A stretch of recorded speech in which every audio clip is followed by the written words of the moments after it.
Монгол улсын төрийг авж байгаа 2 том намын бүлгийн даргын хувьд сая миний ярьсан үгүйсгэд өгөөч. Эсвэл юу гэж бодож байна талаар. Авилгыг захиргааны аргаар шийдэхгүй л дээ. Төр аль болох бизнесийн оролцооноос хүндий байх тусам авилгалын энэ индекс зайлшгүй буурах хэрэгтэй. Төр бүхнийг шийддэг энэ босоод тогтолцоог аль болох хэвтэр рүү оруулж ич энэ асуудлыг цэгцлэх хэрэгтэй болов гэж ойлгож байна. Нэгдүгээр. Хоёрдугаарт бид бас ингээд төр оролцохгүйгээд овшоо төрийн зохицуулдаггүй улс орон байна гэдэг ойлголтыг бас зааг ялгааг зөв харж авч явахын дэнсийг бид нар зөв болох хэрэгтэй гэсэн ойлголт байна. Улс төрийн намуудын тухай хуулийн асуудлаар ажлын хэсэг байгууллагад хэрэгцүүлэг явуулж байгаа. Улс төрийн намууд авилга авдаг гэдэг ойлголт байдгүй үл байдаг ойлголт. Улс төрийн намууд харин хандив дэмжлэг авдаггүй үл авдаг. Хувь хүн, компани, ялангуяа сонгуулийн үед бол хандив дэмжлэгийг үл авдаг. Харин одоо улс төрийн намуудын шинэ хуулинд оруулах нэг заалт юу гэхээр мөн сонгуулийн хууль нь ч хамаатай. Ер нь бол бид нар энэ санхүүгийн тайланг ил тод болгох, тайлагнах, энийг хяналтыг хийх, аудит хийх энэ нөхцөл бололцоог хуулиар тогтоож өгөх нь зүйтэй гэдэг дээр бол арчилсан нам зөв гэж үзэж байгаа. Энэ бол зүйтэй. Улс төрийн намууд яг санхүүгөө тайлан гаргадаг л да. Харамсалтай нь гаргаж байгаа тайлан бол тэр болгонд тийм бодиттой биш. Тэг өнөөдөр улс төрийн намуудаар дамжаад төрд шургалдаг, төрд очоод төрөд бол ард түмний хөдлөө үйлчлэн гэж тангаргаа өргөөд төрийн төлөө шударгаар үнэнчээр бол ажиллах хэрэгтэй байтал харамсалтай тэгж чаддаггүй. Энэ асуудлыг бид яаж өөрчлөх вэ гэж. Тэгэхээр төр гэдэг тэр үйл үзэгддэг айгүй том эрх мэдэлтэй энэ тогтолцоог бол өөрчлөх шаардлагатай байгаа юм л та. Төр хоригддог, төр хязгаарладаг, төр зохицуулдаг, за төр зөнд нь орхидог, төр дэмждэг гэдэг олон хувилбарууд байж болно. Эндээс бидний төр дэмждэг, төр болохгүй бол зөнгөөр нь орхидог, за дээдл нь зохицуулдаг баг. Тэгэхгүй өнөөдөр бол төр хоригддог, төр хязгаарладаг. Тийм учраас нөгөө бизнес эрхлэгч нэг ард иргэд чинь тэр хязгаарлалтыг давахын тулд тэр хориглолтыг давахын тулд нөгөө авилгалын асуудал үүсэж байгаа. Тийм болохоор тэр хориглолт хязгаарлалтыг бид яаж багасгах вэ, бууруулах вэ? Төр яаж өнөөдөр бол манай бизнес хэлэхлэх ёстой баг. Биднийг тийм үү дэмждэг юм ахэд зөнгөөр нь орхичооч. Бид нар аянда татвараа төлөөд баялгаа бүтээгээд төр төлөх төсвийн орлогоо бүрдүүлээд явчихна гэж. За. Өнөөдөр За баярлалаа. Та сая юу зарчмын хувьд тэр авилгал намууд дотор байгаа та хоёр хэлж байна. Энийг бид захиргааны аргаар биш шийднэ гэж ярьж байна. Мөн энийг одоо тэр баталгаажуулсан тайлангаа гаргах ёстой гэсэн юм ярилцлага болоо гэж ойлгож байна. За ингээ мэдээж өнөөдрийн Монгол улсын хөгжлийн асуудлуудыг бид өнөөдөр ингээд нэг цагийн дотор багтаад яриад базаад дүгнээ гаргачих чадахгүй. Асуудлыг бол зарим юм нэрлэж гаргаж ирэхэд оршиж байгаа. Тэгээ энэтэй холбогдуулаад та бүхэн өөрсдийнхөө саналыг 2 микрофон байгаа. Ээлжиж очоод яг тодорхой асуулт тавиад тэгээд нэг минут шүү заа юу. За яг өмнө очоод тэгээд 6 орчимд 3 хүн байх болов гэж бодож яхаа юм. За ингээд 1 минутанд багтаагаад асуулт тавьж байгаа. Инженер Нацгнын баярлалаа. Манайхан яг арчлан засаглалд ороогүй яг нэг коммунист засаглаараа л яваад байгаа юм шиг харагдтыг. Яагаад гэвэл инженерийн яам гэж байх хэсгүй. Одоо Англид байдаг дээр national гэрээтэй English Electric-ийн хийдэг ажлыг манайх яам хийдэг. Тэгээ төр хизээч юм инженерийн мэдлэгтэй байсан түүх капиталист нийгэмд байхгүй. Тэгэхээр бид нэр энэ коммунист сэтгүүгээсээ салаач. Энэ олон мянган хууль хийгээд төвчөхгүй. Энэ чи автоматар хөгждөг. Хэрвээ жинхэнэ одоо арчилсан засаглалд оржвол авилгал чи автоматар арилна. Автоматар хөгжинэ. Тэрнээс биш энэ бодлого гаргаа, хууль гаргаад ингээ хөгждөг. Яг манай засаглал бол терминатор засаглал. Терминатор засаглал хөгжил хийжсэн түүх дэлхийд байхгүй. Тэгэхээр терминаторууд одоо бүх тэр яамдуудаа хаагаад бүх юма болоо юу ч идтгий хий. Яагаад гэвэл дандаа нөгөө хоосон зардал хийж байна. Энийг англиар fish fancy гэдэг. Тэгээ баярлалаа. За нэг санал дараагийнх нэрээ хэлээд саналаа. Сайн байна. Доктор Баяр. За би нэг хоёр юм асууя. Сая авилгын тухай ярьлаа тийм ээ. Манайх авилга л авдаггүй, хандив авдаг гэлээ. Хандив авилга хоёрын ялгаа нь юу юм бэ? Энэ хоёр ялгааг нь хэлж өгөөч. Хоёрдугаарт хандив одоо автсан гэж байгаа. Хандив хувь юм нэг одоо компани өглөө. Дараагаар нь тэр давуу ирэх шаарддаггүй. Ер нь миний харж байхад хандив өгсөөс давуу ирэх шаардаад идэв шиг байна. Энэ л одоо Монголын одоо бизнесийн хөгжлөх саад болж байна шиг байна. Энийг юу гэж бодож байна? Энд дээр тайлбар өгөөч. За та хоёр энэ асуултад тэмдэглэчээд нэг хүмүүсээ хариулсан дээр багт. Тус усны асуулт. За дараагийн асуулт. Цогт хөрөл үйлдвэрлэлд аж ахуйн сайд. Би одоо энэ хэлэлцүүлгүүдэд сонсогдож байгаа нэг юмнаас их эмзэглээд байгаа. Бид нар ер нь одоо 20 жил энэ төрөө улам солруулах чиглэл рүү явсан. Одоо өнөөдөр ер нь яригдсан ихэнх асуудлууд дээр төрийн оролцоог л улам л хомих тухай яриад. Монгол Улсын ерөнхийлөг шилэн дансны тухай их сайхан санаачд гарсан. Хэрвээ энэ дансан тийм шилэн байж, менежмент нь шилэн байж, ил тод байж чадах юм бол төрөөс айгаад ах зүйл ерөөсөө огтхон ч байхгүй. Ихэнх хөгжиж байгаа орнууд ялангуяа макро эдийн засгийн бодлогот илүү төрийн оролцоог энэ зэгстэй бодлого урт хугацааны төлөвлөлтөөр төрийн оролцоогоо улам сайжруулж институционал сандраа улам одоо сайжруулж байгаа. Бид нар нэг ойлгох ёстой юм бол ялангуяа манай мөнхөө хоёр хөрш бол хамгийн зохион байгуулалттай, хамгийн бодлоготой зэгцтэй ийм хоёр систем байгаа. Бүхлбүтэн том систем. Энэ системийн эсрэг ямар зохион байгуулалтгүй төлөвшиж хөл дээрээ зогсож чадаагүй хувийнхныгаа аваач тулгачаад энд одоо ижил төвшөнд өрсөлдөх, ижил төвшөнд хөгжих тухай асуудал ерөөсөө байхгүй. Тийм учраас тэр шилэн дансныхаа хуулийг сайн батлаад харин ч төрийн оролцоог илүү болох ёстой байна. Чийл чухамдаа хөгжсөн шалтгаан нь тэр өнөөдөр ялгаагүй баруун Европ гэдэг бид нар жишээ нь Польшийн жишээг авч үлж байна. Польшийн маш олон чухал стратегийн салбарууд төрийнхөө мэдэлд байж маш сайн зохион байгуулалттай харин энэ ил тод байд юм байна. За хоёр дахь нэг чухал асуудал бол төрөөс бодлого гараагүйш маш сайхан бодлогууд гарч байна. Хамгийн гол нь энэний одоо хэрэгжих механизм бидэнд ерөөсөө байхгүй. Энийг задлаа тавьчихсан юм байна. Нэг мөр хэрэгждэг ийм одоо механизмтай болох, нэг мөр хэрэгждэг ийм санхүүгийн механизмтай болох ийм зайлшгүй шаардлага байна. Энийг би яагаад хэлж ийм гэхээр манай яам дээр батлагдсан 2012 оны одоо 12 сард батлагдсан арь ширний салбарыг дэмжих хөтөлбөр байна. Өнгөрсөн жил өдийд батлагдсан энэ үйлдвэрүүдийг хөгжих олон хөтөлбөрүүд өнөөдөр яг хэрэгжүүлэх гэж байгаа эзэдтэйгээ уулзаж учирч чадахгүй байгаа чухамдаа бид нар ийм санхүүгийн механизм байхгүй. Хувийн компаниудыг төлөвшөж чадаагүй одоо алдагдaltaй баланстай хуримтлал үүсч чадаагүй компаниудыг хувийн одоо эрсдлийн өндөр түвшинд тавьж байгаа банкуудтай тулга тавьчаад энд бол төрийн бодлого ерөөсөө огтхон хэрэгжүүлж чадахгүй байж яах тийм програм биш. Төрийн үйлчлэлийн огт байхгүй хөндлөнгөөс харж байгаа шүү. Зөвхөн цаасын төр гүйцэтгэдэг шууд оролцоо байхгүй байгаа. Би бол юу хэлж байгаа вэ гэхээр нэгэн салбар хариуцуулж байгаа юм бол их усрын өг шийдвэрийг гаргаад тэгээ толгойтой нь ярьдаг болоо л гэж. Тэгээ та их усргүй ягаад тийм хөтөлбөр баталсан юм бэ? За 100 гартлаас. Баярлалаа. Лавж.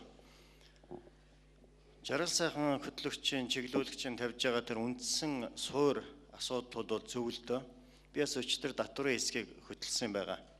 Манай татварын бас нэлээд албан тушаалтангууд ирсэн байсан. Монгол улс 1992 онд баталсан үндсэн хуулийнхаа дагуу татварын эрх зүй, татварын бодлогын концепц явж гэнэ гэхэд хэлж чадах албан тушаалтан байгаагүй. Энэ юу хэлж гэнэг бол biz үндсэн асуудлынхаа гол аксиомуудыг мэдэхгүйдээ гол нь өнөөдрийн манай төгжрөл байгаамаа. Өнөөдөр баруун зүүн татварын систем дээр бол шууд татвар, шууд бус татварыг аль нь дэмжиж байгаараа л барууны намуу, зүүнний намуу гэдгийг л ялгаж авдаг. Тэгэхээр бол энэ асуудал манай асуудал. Тийм учраас үндсэн суурь нь 1992 онд баталсан манай үндсэн хуулинд саяын эдийн засгийн зохицуулт, өсөлтийн төрийн зохицуултыг бүгдийг нэг бүрчлэн хийж өгсөн байгаа. Энийн дээр ухаачих хэрэгтэй байна. Үүнээс гарах бас нэг арга нь улс төрчид бол чинь татварын бодлого бол улс төрчид хийдэг. Бид 2006 оны 7 сард 4.10-ын бодлогоор чинь 9 оны хямралыг авч гарсан шүү дээ. Баялаг бүтээгчнэр маш хэрмэн санааг бий болгосон. Өнөөдрийн хямралаас гарах арга бол төр энэ баялаг бүтээж байгаа улсуудаа санхүүгийн эрхчлөлөг өгөөч л гэж байгаа. Эндээс баялаг бүтээгчнэр энэ хүндрэлээс гардаг юм аа. Эндээс улс төрчид бол гарах тэнхээ баг байдаг юм. Нөгөө утгаараа жаргал сайхан модератор хэлж байгаа зөв. Манай улс төрийн зах зээл маань монополуудаа баригдчаад энэ зах зээл дампуурчаад байгаад л манай эдийн засгийг чөдөрлөөд байгаа л гэж хэлж байна. За баярлалаа. За баярлалаа. Баруун гартлаас Дамбугай. Байна уу. За сая цогтгөрөл сайд их олон сайхан төсөл бодлогын баримт бичиг гэж ярьлаа л дээ. Ярьчих шиг боллоо. Тэр 590 бодлогын баримт бичгийн дотор их олон дампуу бодлогууд байгаа байхгүй юу. Тийм учраас хэрэгжихгүй байгаа байхгүй юу. Маш олон буруу бодлогонууд байгаа. Би ганцхныг ярив. Төмөр замын талаар төрөөс баримтлах бодлого гэж 2010 онд баталсан. Энэ шиг одоо тийм сонин утгагүй бодлого байхгүй. Монгол улсад зөвхөн өргөн царгийн төмөр зам байна гэж зааж байгаа байхгүй. Тэгээ сая Эрдэнэт гişүү ярьж штэ. Геополитикийн гэж. Геополитикийн асуудал байх ёстой. Тэгвэл эн чинь жинхэнэ геополитикийн эсрэг юм байгаа байхгүй. Яхаар Монгол улс хоёр хөрштэй байж нэгнийх нь төмөр замыг тавьдаг, нөгөөдгийг нь хориглодог. Энэ чинь Монголын геополитикт асар их хохирол учруулж байгаа байхгүй. Ялангуяа өнөөдөр манай гол бүтээгдэхүүн нүүрс тээж авч байгаа, худалдаж авч байгаа тэр оронтойгоо бид нар өргөн төмөр замтай харьцнаа гэдээ Оросын төмөр зам тавьчаа сууж идэг бол үнэхээр дампуу бодлогын шинж шүү дээ. Тийм учраас энэ бодлого хязээ өөрчлөх юм бэ? Энэ нарийн төмөр зам руу хязээ орох юм бэ? Баярлалаа. За тэр эмэгтэй 100 гартлаа. Сайн бацгаана уу. Өнөөдрийн энэ эдийн засгийн чуулга уулзалтууд маш үр дүнтэй зүйл болж байна.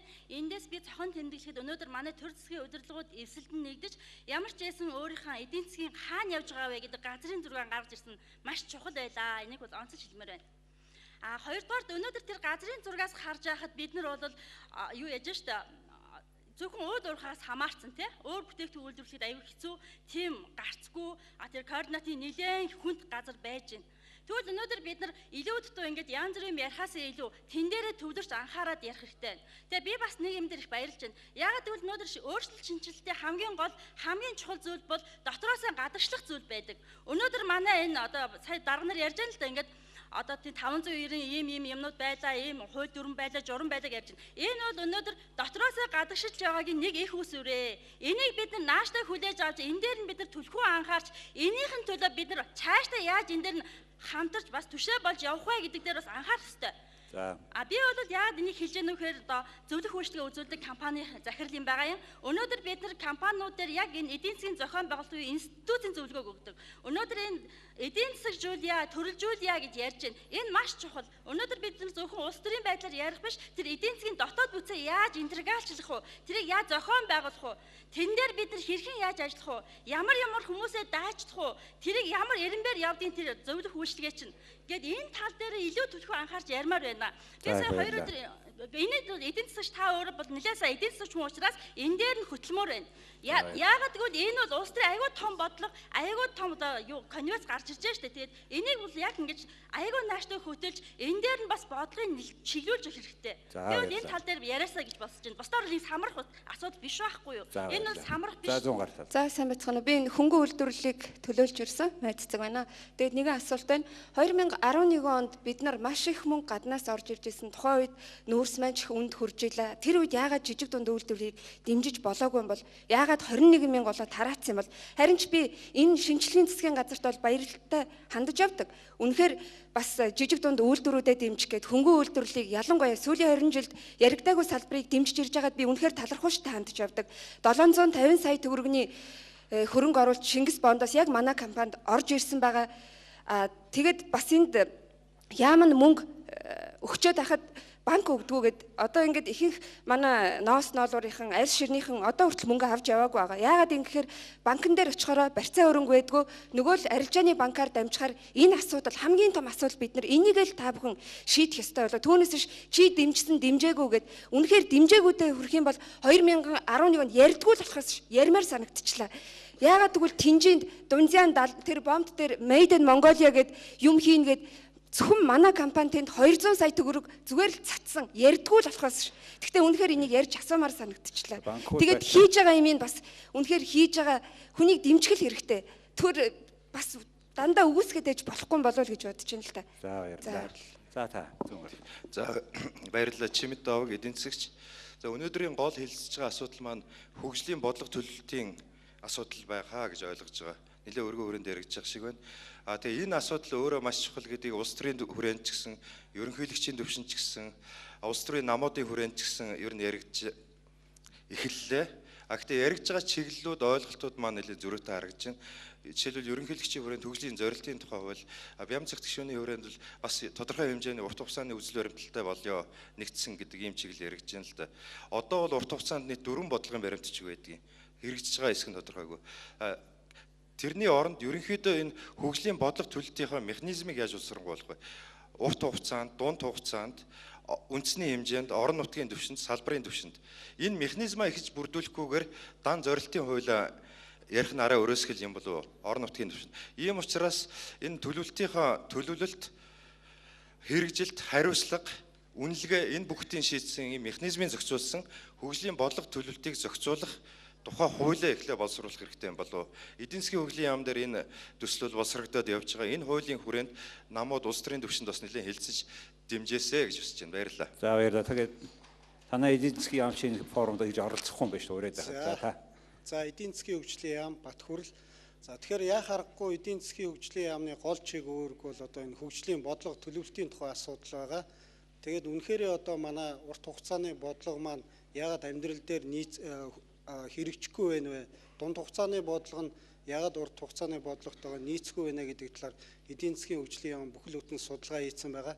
Сая эдийн засгийн хэлдгээр хууль эрх зүйн орчныг эхний ээлжинд бүрдүүлэх шаардлагатай гэдгийг бол бид нар олж харсан. За энэний дагуу 4-5 сарын хугацаанд бол хөгжлийн бодлого төлөвлөлтийн тухай хуулийн төслийг бол боловсруулсан байгаа. За анх манай урт хугацааны бодлого үндэсний хөгжлийн цогц бодлого боловсруулж явах явцад бол үндэсний хөгжлийн үзэл баримтлал, тогтвортой хөгжлийн бодлого гэдэг бодлого байсан урт хугацааны. Гэтэл бид нар энэ урт хугацааны бодлоготой ахиж давхцуулаад урт хугацааны цогц бодлого гэж гаргаж яана гэдэг маань бидний өнөөдрийн яриад байгаа төлөвлөлтийн тогтолцоо, өнөөдрийн яриад байгаа урт хугацааны бодлого боловсруулахын механизм маань боловсруулалтынхаа шатнаас эхлээд алдаатай явж байна гэдгийг бол эдийн засгийн хөгжлийн яам бол харж байгаа. Энэ үүднээс эхлээ бид нар урт дунд богино хугацааны бодлогыг бол боловсруулалтын шатнаас нь эхлээд зохицуулъя. За дараа нь хэрэгжилтэнд нь анхаарал хандуулъя. Зөвхөн бид нар өмнө нь бол санхүү хөрөнгүүгээс хэрэгждэггүй гэж хэлсэн. Энэ бол нэг тал. Нөгөө талаас энэ бодлогыг улсын хурлаар баталсан бол үүнийг хэрэгжүүлэх механизмыг давхар зааж өгье. Ингэж энэ маань хэрэгждэг болно. Хэрэгжилтэн дээрээ үндэслээд дараагийн бодлогыг бид нар гаргаж яая гэдэг. Энэ үүднээс бид нар эхний ээлжинд бол хууль эрх зүйн орчныг бүрдүүлээ. Дараагийн ээлжинд урт дунд богино хугацааны бүх бодлогод бол мониторинг хийх ажил бол хийгдээд эхэлсэн байгаа. За баярлалаа. Энийг ийм тойрог яриад байгаа юм л да. Их хурл нь засгийн газар руугаа, засгийн газрын их хурл руугаа яриад ингээд тойрол яваад байдаг. Одоо ингээд хараа нэрсээ хаачи төмөр чулуун дараагаар тэнд байгаа хүнээс та. За төрийн залгамж чанарын асуудал ярьж байна л да. Тэгэхээр түрүүн бас модераторч хэллээ. Нэг намд гарч ирээд одоо төрийн албан хаагчдыг бөөнөр хомголон халддаг молдог юм асуудал яригдж байна гэж. Энийг яавал болох юм бэ? Энийг яавал тогтвортой ойлгох вэ? Төрийн залгамж чанарын өмнө хийсэн асуудлуудаа яаж цааш нь дагаж авч явж явах юм бэ? Энийг нэгдүгээр асууя. Хоёрдугаарт энэ бизнест оролцоогоо төрийн хэзээ болох юм бэ? Одоо жишээлбэл энэ бизнесүүдийг явуулж байгаа энэ бизнесийн ажилд нь бол оролцоо төрийн дарамт их байна шүү дээ. Зөвхөн нэг жишээ зүгээр хэлэхэд одоо үйл ажиллагаагаа явуулж хагаад өөрийнхөө хашаан дотор байгаа төмөр зам авчихад энэ төмөр замаар явуулахад бол тээврийн төвчл үүсэж байгаа учраас төмөр замыг явуулахгүй гэж байгаа. За төмөр зам авчлаа. За энэ газар дээр юм хийя гэхээр зэрэг дуудлага худалдааны мөнгө төлөөгөөс очиж байгаа байхгүй. Ийм нөхцөл байдлаар төрийн одоо дарамт, төрийн шахалтыг энэ бизнесээс хизээ ангид болгох юм бэ? За төрд орж ирж байгаа одоо Чингис бонд, Самурай бонд гэдэг хөрөнгө оруулалтын юмуд одоо мөнгөний хүүсрүүд байна. Энийг үр дүнтэй зарах талаар Монголын одоо жишээлбэл малажхын гаралтай түүхэн эдийг гүн боловсруулах, эцсийн бүтээгдэхүүн хийх талаар ямар дөрвтэй ажлууд хийж байна. Яриад байдаг одоо зогсчод байгаа гэдэг. Бид нар энэ бондын мөнгийг иргэдэггүй энэ зам бүтээн байгуулалтын ажил тавих ёстой юу? Эсвэл хурдан иргэдэг бүтээн байгуулалт болдог, нэмэн өртөг шингэсэн экспортын чиглэлтэй энэ бүтээгдэхүүний чиглэл дээр тавих ёстой юу гэдэг дээр бас асуулт асууя. За 100 гаралтай. Нэг үндэсний хөгжлийн цогц бодлогогүй гэд хэлчих шиг боллоо. Тэгэд энэ үгээр хүмүүсийн олон нийтийн тархиг угаадаг энэ ойлголтыг ер нь улс төрчиж бай, эдийн засгч бай болмоор байгаа байхгүй. Хэвлэл мэдээллийнхаа яахын 2006-7 онд үндэсний хөгжлийн цогц бодлого гэдгийг гаргалаа гэд тэнд олон эрдэмтэд орсон өрсөлдүүлсэнгээ ингээ бодлоготой гэж бодож явдаг. Тэгтэл бодлогогүй гэж хэлээд байна. Эсвэл бодлого юм уу тэрийг үзэл баримтлалгээ хэлчлээ гэд. Энэ бол нөгөө энэ эдийн засгийн янз бүрийн ойлголтууд олон нийтийн тархиг угаадаг ийм хэрэгсэл болцоод байна нэг талаас. Нөгөөд нь хоёрдугаарт бол үндэсний хөгжлийн цогц бодлогод тухайлбал Монгол хүний дотоодын нийт бүтээгдэхүүнийг $5,000 хүргэнэ 2014-5 онд гэсэн байгаа. Тэгвэл $5,000 хүрсэн цалинтай хүн байна уу гэд. Энэ дотор ингээд шигтгсэн тодорхой зорилтуудаа биелүүлэхийн төлөө одоо энэ ажилдаг тодорхой болох хэрэгтэй байна. Тэгэхээр бодлоготой мүү бодлогогүй мүү гэдгээ ил тод болгоод ингээд зарлах хэрэгтэй байна. Сэтгүүлч нар юу гэж хэлж явах юм? Яаж олон нийтэд одоо мэдээлэл хүргэж явах юм бэ? За баярлалаа. За төмөрчүүн дараа сүүлийн хүн за.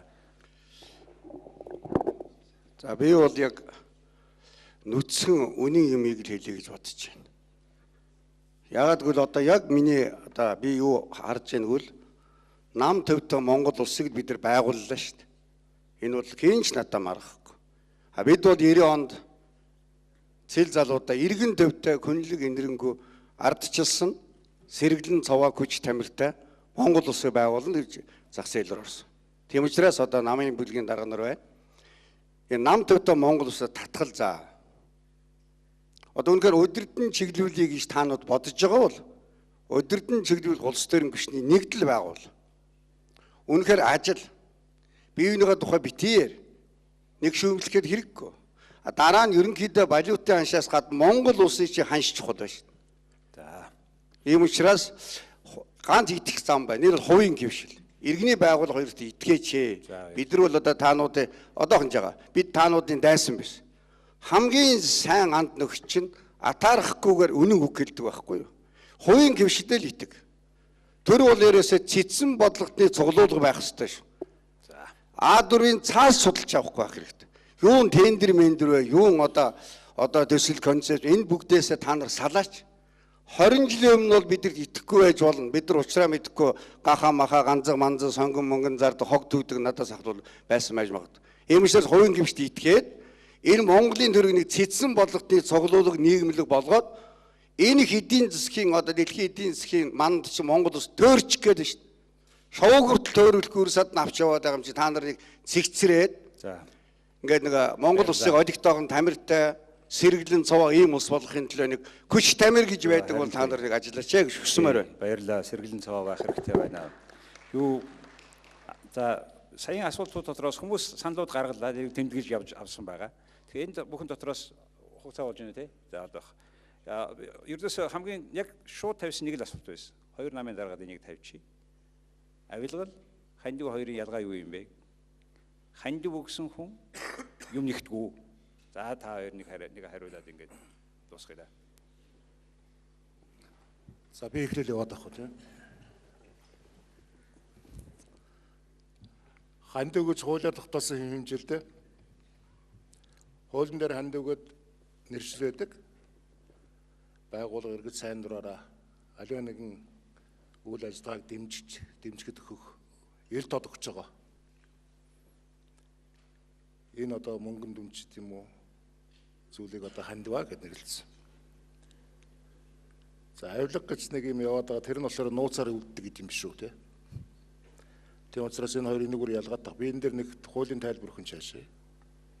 Гэхдээ энэ асуулт нь жоохон тийм логикгүй юм будаа л гэж ингэж харж байна. Хандив өгчөөд нөхцөл тавьдгүй гэсэн нэг арай тодорхой асуулт байна. Хандив өгчгөөд нөхцөл тавьдаг гэж нэг юм бол байхгүй шүү дээ.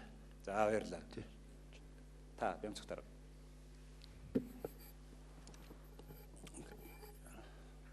Эрдэнэтээр ерөнхийд нь хариулчлаа дөө тий. Хандив болвол тэг сэтгэлээрээ тий өөрийнхөө итгэл үнэмшлэр өгдөг зүйл.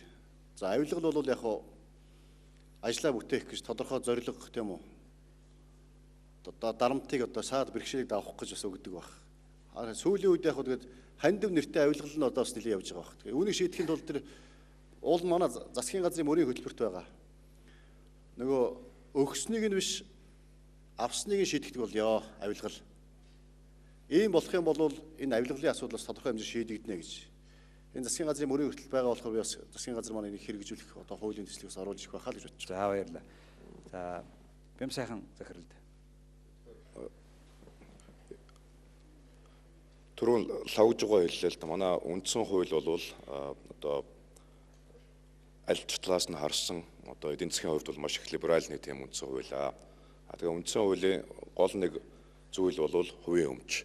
Монгол хүн, Монгол улсын иргэн хувийн өмчтэй байхыг бол хүлээн зөвшөөрөөд тэгээд хувийн өмчийг одоо хамгаалах асуудал бол тэгээд тэр хувийн өмчтэй хүнийг тэр өмчөө одоо хамгаалах нэгдүгээр, хоёрдугаар өсгөх тэр боломжийг бол олгох талаар бол одоо түрүүн чимдээ бас хэллээ шүү дээ. Механизмын талаар хөгжлийнхэн одоо энэ бодлогын яриануудыг бол цааш нь явуулъя гэдэг. Тэгэхээр бол өнөөдөр бол өмч гэдэг зүйлийг бид нар хамгаалах асуудал бол одоо зайлшгүй одоо бидний анхааралд байгаа зүйл. Яагаад гэвэл өнөөдөр хувийн хвшилчнүүд эдийн засгийн 80% бол үйлдвэрлэж байна гэж байна. Тэгээд жишээлбэл одоо 99% хүрчих юм бол одоо бидний энэ авилгалын асуудал гэдэг юм бол одоо яригдахгүй байх л та. Тэгээд бидний хувьд бол өмчөө хамгаалах тэр өсгөх боломжийг бол үндсэн хууль заасан тэр одоо концепцаараа одоо бусад эдийн засгийн хуулиудыг одоо шинжлэх тэгээд мөн хөгжлийнхаа бодлогыг бол одоо чиглүүлэх нь бол хамгийн зөв юм уу л гэж бодож байна. За их баярлалаа. За ингээд бүгдээрээ энэ өнөөдрийнхөө энэ нийтийг хамарсан хурлаараа за одоо шууд хаачих гэдэг нэг үү? За хаах гэж байна. За нэг үг за. Тэгээд арайх гэж нэг гоожиж ирэх авлаа. Тэгэхгүй жаргал цаахан шууд ингээ хаагаа явчих. Тэгэхээр би зөвхөн ганц юм хэлээ.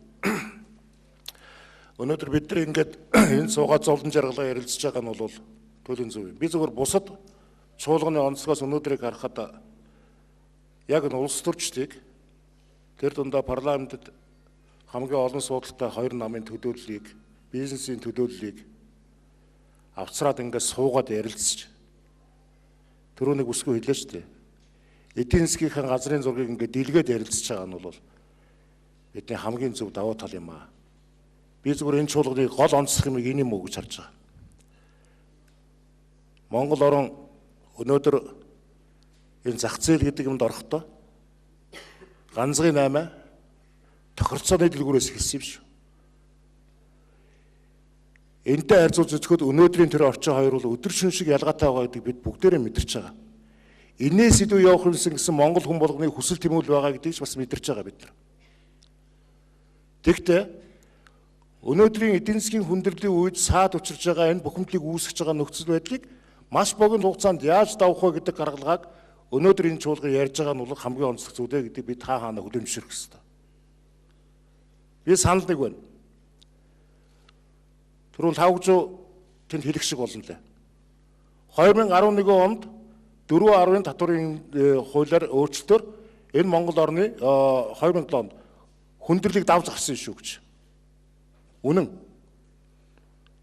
2014 онд их хурлын дарга түрүү онцлсон. Бүтээлч бизнесийг дэмжих чиглэлээр татварын хөнгөлтийг зөв тал руу үзүүлэх чиглэлээр энэ хүндрэлийг давж гарах юм а гэдэгтээ төр санал нэг байгаа гэдэгтээ би та бүхнийг итгэл үнэмш нэгтэй байгаасаа гэж бодож байна. Тийм учраас би энэ эдийн засгийн формоос үнэхээр өнөөдөр тулгамж байгаа асуудлаар энэ эрх хаврын чуулганаар энэ бизнесийн орчныг дэмжихэд энэ бизнесийн бодиттой байгаа бодиттой дарамтуудыг арилгахад их хурл юу шийдэх вэ гэдэг дээр хамгийн түрүүнд арчилсан намын бүлэг энэ асуудлыг авч хэлсэн шийдвэрлэхэд бэлэн байгаа гэдгээ би та бүхэнд хэлье. Тэгээд биднийг бас ингэж сонсож хүлээж авч саналаа өгсөн та бүхэнд бас талархлаа илэрхийлье. Баярлалаа. За бас чухал хэлэлцүүлэгт орлоо, бас чухал асуудал хөндөж яригдлаа. Я харахгүй өнөөдөр бас бодлоготой байна уу, бодлогогүй байна уу? Энэ төрчнөд бас сая нэг эмэгтэй асууж байлаа л дээ тэнд. Тэгэхээр бодлогогүй байгаад байна. Бага бодлого нь хэрэгжихгүй байна. Үүнийг шийдэхин тулд бас бидний цугласан бах. Үүнийг шийдэхин тулд бас улсын их хурл дээр бас ажиллаж байгаа. Монгол улсын үндэсний хөгжлийн цогц бодлогыг 2008 онд баталсан. Түүн засгийн газрын үйл ажиллагааны мөрийн хөтөлбөр уйлдах ёстой, түүн дээр тулгуурлах ёстой. Засгийн газрын үйл ажиллагааны мөрийн хөтөлбөр дээр жил бүрийн одоо Монгол улсын нийгэм эдийн засгийг хөгжүүлэх үндсэн чиглэл маань батлагдж явах ёстой. Түүн дээр тулгуурлаж Монгол улсын төсөв батлагдж явах ёстой. Үндсэн энэ гол бичиг баримтууд дээрээс тулгуурлаж салбарын яамдын бодлого тодорхойлогдох, бүс нутгийн, орон нутгийн одоо хөгжлийн хөтөлбөр бодлого тодорхойлож явах ёстой болно. Харамсалтай нь энэ өнөөдөр алдагдсан. хүн болгон дур дураараа санаандаа орсноо бодлого хөтөлбөр гэж баталдаг. Түүгээрээ ард иргэдийг, бизнес эрхлэгчдийг чирэгдүүлдэг, хүнд сурталчилуулдаг. Ийм учраас өнөөдөр Монголын төр маань бодлогогүй болчоод өнөөдөр улсын хурлын шийдвэр гаргадаг, засгийн газар хэрэгжүүлдэг. Засгийн газар шийдвэр гаргадаг, тэр нь хувийн хвшлийнхэнтэй халгаатай болдог. Ийм л нэг гинжин цикл бидний орцсон байгаа. Үүнд цэг тавиал гэж үзэж байгаамаа. Ингийн тулд бас ажлууд эхэлсэн явж байгаа. 1100 тусгай зөвшөөрөл лицензийг хүчингүй болгож өнөөдөр 400 орчим тусгай зөвшөөрөл лиценз болж 2.5 дахин буурахаар одоо асуудал явж байна. За улсын хурал дээрийн 400 гаруй хууль тогтоомж маань уялдаатай байна уу, уялдаагүй байна уу? Юун зөв байна, юун буруу байна гэдэгт бас ажлыг хийж ажиллах гэж байна. За өнөөдөр бидний ярьж байгаа 590 бодлогын бичиг баримтыг бас улсын хурлын төвшөнд ярьж цэгшлэх асуудлыг бас ярих гэж байгаа. Ийм байдлаар ямар ч гэсэн Монгол улсыг бас урд нь байсан бодлогын тодорхой болгоё. Энэ бодлогыг хэрэгждэг болгоё. Үүнийг бодлогогүй байгаад бодлогогүй нь бодлоготой болгоё.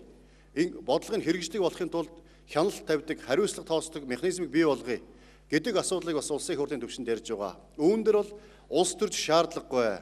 Монгол Ардын нам 27 дугаар их хурлаараа үндэсний зөвшөөрлөөр Монгол улсын хөгжлийн бодлогыг тодорхойлж, Монгол улс 2021 хөгжлийн зорилтуудыг дэвшүүлсэн байгаа. Энэ хүрээндээ ч олон ажлууд хийгдэж эхэлж байгаа. Улсын хурлын нэр хүчилж ярьж байгаа. Ийм болохоор бүгдээрээ улс төрчгүйгээр Монгол улсын хөгжлийн төлөө бүгдээрээ хамтдаа хөгжөө, хамтдаа явцгаая. Хойшоогоо биш урагшаага харцгаая. Биевнээ өгөөсгөж биш бүтээцгээе. Эрхээ хэлж биш үүргээ биелүүлж Монгол улсаа хөгжүүлнэ. Бүгдээрээ хамтдаа бодлоготой хөгжицгээе, Монгол улсаа хөгжүүлцгээе гэж хэлье та бүхэндээ. За их баярлалаа. Та бүхэн ийм чухал сэдвээр ингэж төвчээртэй суугаад ялангуяа манай панелд оролцож та гурав мэдээж асуултууд тийм амархан асуултууд биш, зарим нь шууд энэ тавьсан асуултууд болсон. Бид нар ажиллаа хийж байгаа, та бүхэн ажиллаа хийж гэн. Тэгээд ер нь бол өнөөдрийн бидний яриа Монгол улсыг тогтвортой байлгахад, Монгол улсын авилгыг багасгахад, төр засаглалыг сайжруулахад, Монголын хувийн секторыг өрсөлдөх чадвартай болгоход, оюун санааны нэмэр бодолд тодорхой хоол хүнс өгсөн ийм арга хэмжээ боллоо гэж ойлгож байна. Та гуравт их баярлалаа. Та нартай их баярлалаа. Их баярлалаа.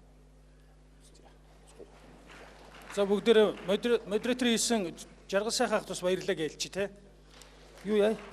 За манай эхний салбар хуралдаа 11 цагаас дуусаад бид бас 11 цаг 30 минут гэхэд дараагийн салбар хуралдаанд орох байсан боловч 20 минутаар сунжирчлаа. Одоо нэг 10-аас 15 минутын орчимд кофе брейк цагаа аваад тэгээ бүгдээрээ юу ячи? 5 салбар хуралдаанда 11 цаг 40 минут гэхэд орчие. Их танхимд уул уурхай эрсдэлгүй орчин ба баялаг бүтээгчид, А танхимд компани засаглал, Б танхимд мэдлэгийн эдийн засаг, В танхимд хөдөлмөр эрхлэлтийн шинэ хэлбэр, Г танхимд яагаад агарын тээвэр гэдэг 5 сэдв хэлэлцэгдэн шүү.